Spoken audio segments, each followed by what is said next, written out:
Колеги, приятели и деца! Днес за нас е изключително специален ден, много вълнуващ, защото ще открием едно малко вълшебно място, а именно нашата библиотека. Тук сред къстрите страници ще живеят не просто книжки, ще живеят приятелства, приключения, мечти и чудеса. Защото книгата не е просто вещ. Книгата е прозорец към света, към безбройни обятни земи, към миналото, към бъдещето, към сърцата на хиляди герои, които ни вълнуват. Аз дълбоко вярвам, че любовта към книжките започва от най-ранна възраст. Започва с приказките преди лягане, с гушкането с книжка в ръка, с онзи първи момент с книгата, когато едно дете види в себе си в някой герой и каже: това съм аз.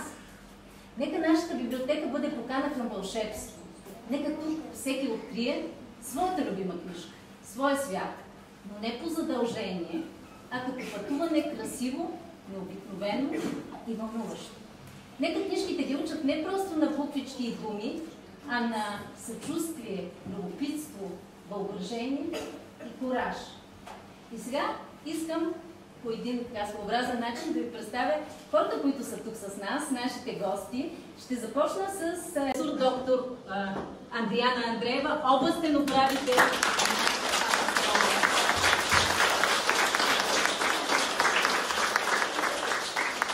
Най-важна и в частност дирекция образование и младежки дейности са били винаги партньори и съмишленик във всяка наша инициатива, във всеки наш проект. Искам да благодаря на господин Милен Георгиев, началник на отдел образование в община Агрия.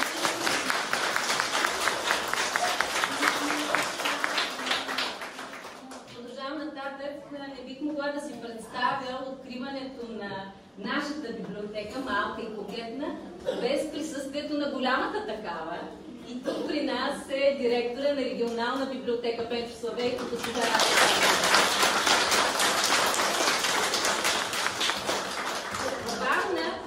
образованието смятам, че е мисия и гордост. Нищо не се случва без тяхната подкрепа.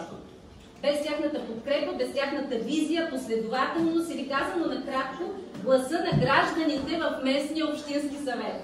Благодаря на общинските съветници, господин Владислав Бакалов и господин Антон Калчев.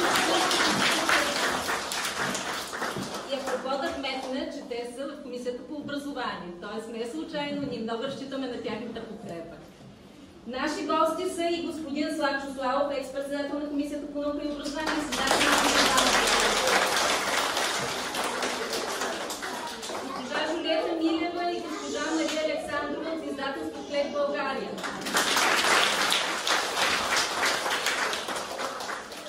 Госпожа Гергана Ананиева от издателство Бит и техника. Госпожа Здравка Кристова от Центъра за творческо обучение.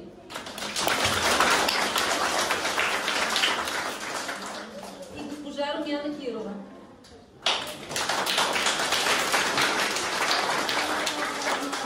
И на хората, които с труд и сърце направиха възможно този проект да се реализира, закупувайки и подарявайки книжки, имам предвид родителите и колегите, защото само за месец ние събрахме толкова много книги. Благодаря и поклон пред вас, приятели.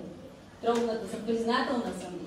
И сега за финал, за да не досаждам повече с думи, аз вярвам, че днес не просто откриваме библиотека, не засаждаме семената на бъдещето, където всяко дете ще порасне вдъхновено от една по-добра история.